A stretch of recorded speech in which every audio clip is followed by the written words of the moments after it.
যদি আওয়ামী লীগকে অপবাদ দিয়ে মিথ্যা মামলা দিছে, তাহলে আজকেও যদি মিথ্যা মামলা দাও, তা আওয়ামী লীগের দোষটা কোথায় আমাকে বলুন।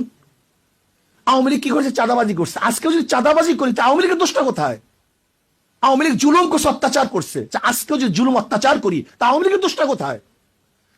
আমি চাই না কোন আওয়ামী লীগ করার কারণে কাউকে জ্বালিয়ে দেওয়া হোক, কারোর অফিসকে ভেঙ্গে চুরে তছনছ করা হোক, আওয়ামী লীগ করার কারণে তার মিল ইন্ডাস্ট্রিজকে জ্বালিয়ে দেওয়া হোক। এইটা আমি চাই না।